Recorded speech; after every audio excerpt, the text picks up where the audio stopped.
Chers amis de l'histoire, bien le bonjour. J'espère que vous allez bien. 7e vidéo sur le survol de l'histoire de l'Église que je vous propose en ces temps de confinement.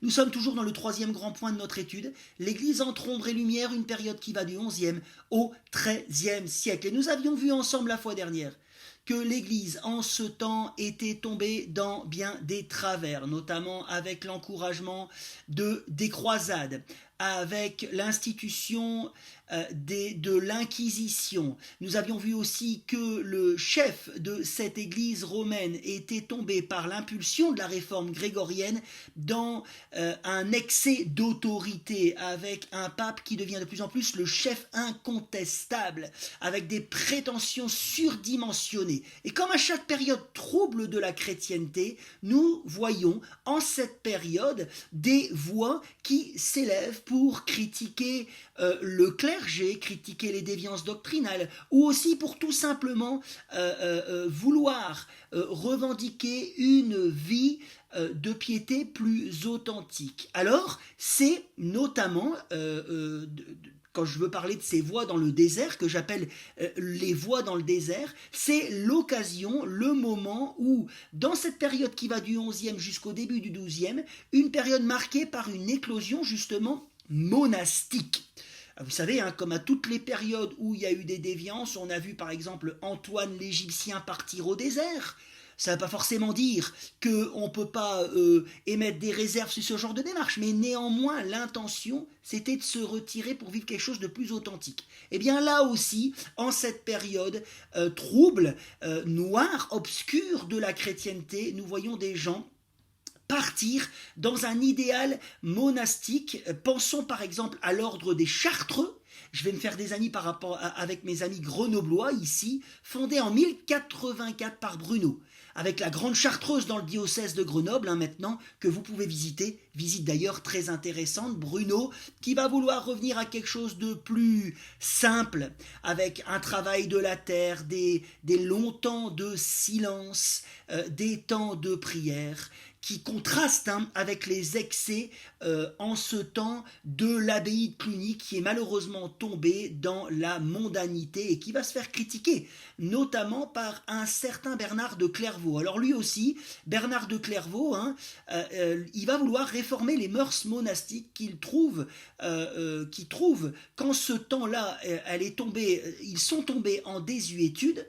Et il veut rétablir la pureté de la foi, défendre l'unité chrétienne aussi, parce que Bernard de Clairvaux, ça va être quelqu'un qui va s'opposer virulemment aux hérétiques et qui va souvent participer à les faire condamner. Alors Bernard de Clairvaux, il est né en 1090, il est mort en 1153.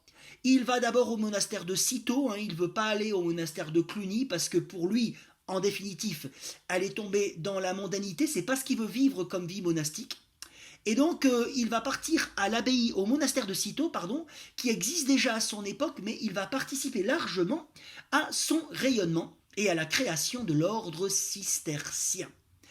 Bernard de Clairvaux, il va dénoncer clairement le luxe, même si c'est pas un anticlérical, je veux dire par là, si c'est pas un insoumis, il va pas être en opposition avec le pouvoir officiel comme certains. Néanmoins, il va dénoncer le luxe des églises clunisiennes de son époque. Écoutez ce qu'il dit. Les murs de l'église sont étincelants de richesse et les pauvres sont dans le dénuement. Ces pierres de l'abbaye sont couvertes de dorures et ces enfants sont privés de vêtements.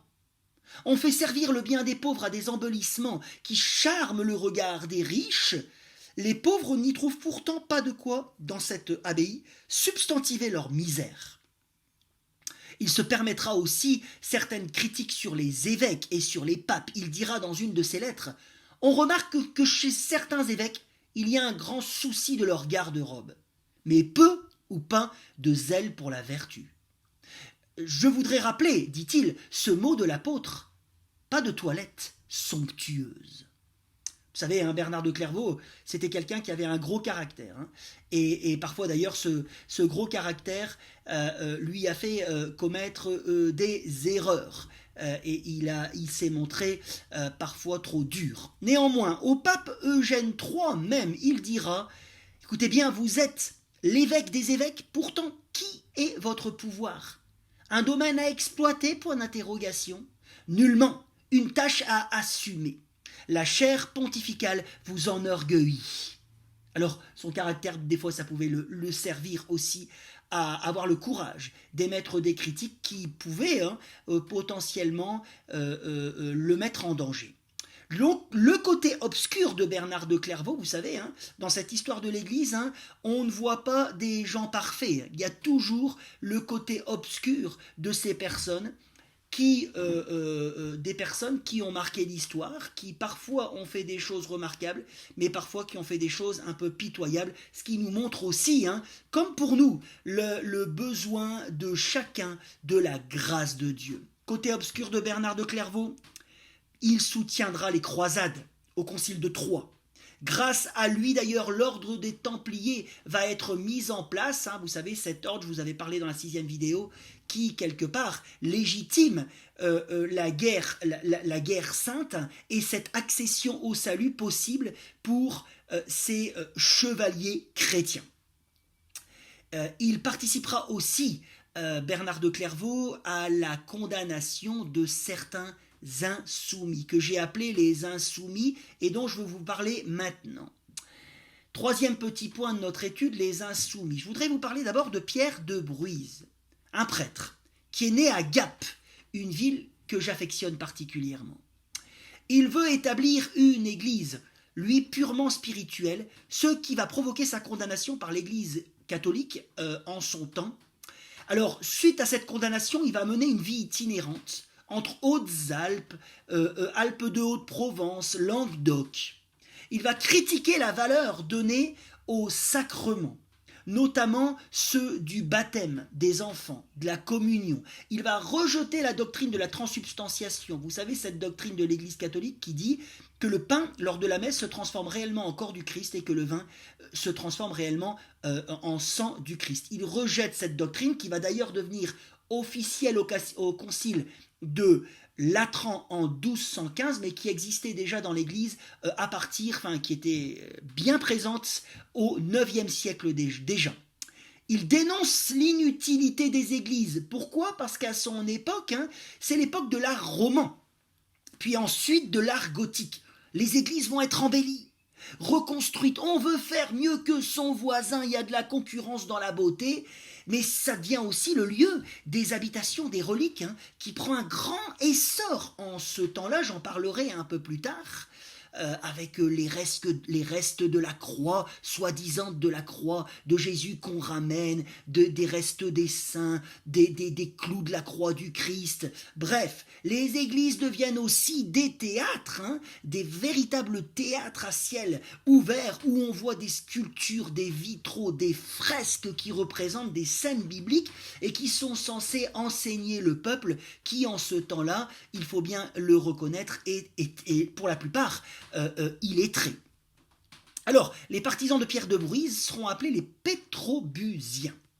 L'Église de Dieu, pour lui, est constituée, c'est sa critique de l'embellissement des églises, est constituée non de pierre, mais de l'union des croyants rassemblés. C'est très réformateur, n'est-ce pas tout ça ? Il a refusé de voir dans la croix, qui prenait de plus en plus, qui était de plus en plus un symbole un peu mystique, il a refusé de voir dans la croix un symbole sacré, car pour lui, l'instrument de la mort du Christ ne peut être adoré, ni même vénéré. Les croix devaient donc être détruites en morceaux selon lui et brûlées. Et c'est d'ailleurs lors d'un brasier qu'il avait allumé lui-même pour brûler les croix dans la ville de Saint-Gilles-du-Gard, grande cité de pèlerinage à l'époque. Il allume un feu et en fait la population va le brûler dans le feu qu'il avait allumé lui-même en 1130. Parlons de quelqu'un qui est peu connu, Henri du Mans, qui était un moine ou un ermite, et qui se signale au Mans, justement, en 1116, par des prêches enflammés. Il va d'ailleurs rencontrer Pierre de Bruys, avec lequel il partage la critique des mœurs et de la richesse du clergé. Il finit par rejeter totalement le rôle de la médiation des clercs entre le peuple et le clergé. Il met l'accent sur la responsabilité personnelle du chrétien. C'est très réformateur, n'est-ce pas tout ça ? Il affirme que les fidèles peuvent se confesser leurs péchés les uns aux autres, sans avoir accès à un curé, et faire leur salut sans recourir au sacrement. Il va être forcément condamné comme hérétique par 2 conciles. Il va être combattu, par Bernard de Clairvaux. Il meurt emprisonné en 1145. Parlons aussi d'Arnaud de Brescia, qui était moine, qui sera disciple d'Abélard, j'en parlerai un peu plus tard, dans la 8e vidéo. Il va critiquer, lui, la corruption de l'Église, et il salue et veut lui-même une réforme en profondeur du gouvernement de la ville, c'est-à-dire de Rome. Il veut un retour à la simplicité que l'Église connaissait au premier temps du christianisme. Il prône un évangélisme intégral, oui déjà en ce XIIe siècle, et c'est un homme anti-hiérarchique. Arnaud de Brescia, alors avec ce pape qui a de plus en plus de prétentions surdimensionnées, vous voyez, ça ne peut pas trop marcher. En 1147, il prend la tête d'un mouvement insurrectionnel qui établit une commune à Rome. Il fera même fuir le pape qui n'arrivera pas à se débarrasser de lui. Alors il fait appel à l'intervention de l'empereur, rappelez-vous, ce pouvoir civil qui s'allie avec le pouvoir religieux ou inversement, et l'empereur fera exécuter Arnaud de Brescia supplicié en 1155. J'aimerais vous parler maintenant de Pierre Valdo, qui en 1176 va vendre tous ses biens. Alors, l'histoire dit qu'il a entendu une prédication sur le jeune homme riche, et lui qui était un riche marchand, qui était qui était même très mondain, va être touché par cette prédication et il va vendre tous ses biens. Il veut faire traduire la langue vulgaire et il va le faire en langue vulgaire, la Bible, notamment les évangiles, pour que tout le monde puisse avoir accès aux Écritures. C'est très réformateur tout ça, n'est-ce pas ? Et il va même faire traduire aussi quelques extraits des pères de l'Église. Il veut rendre les Écritures disponibles au peuple. Il est attaché aux Écritures, le sola scriptura, avant l'heure, n'est-ce pas ? Un mouvement se forme autour de lui qu'on va appeler les pauvres de Lyon. Il envoie ses adeptes prêcher, voyez, sans l'autorisation de l'Église. Tout le monde peut prêcher, allez-y, prêchez l'Évangile. Il commence à faire des choses qui appartiennent au clergé. Les messes et les prières pour les morts, dit-il, ne valent rien. Il se livre à des critiques institutionnelles, doctrinales, notamment celle-ci.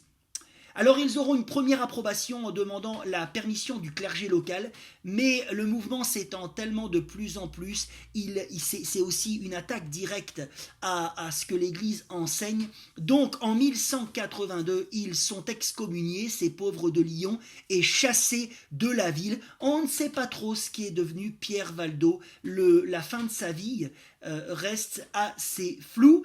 Et j'aimerais maintenant, pour terminer cette 7e vidéo, sur ce point que j'ai appelé les insoumis, vous parler aussi d'une femme, Marguerite Porret.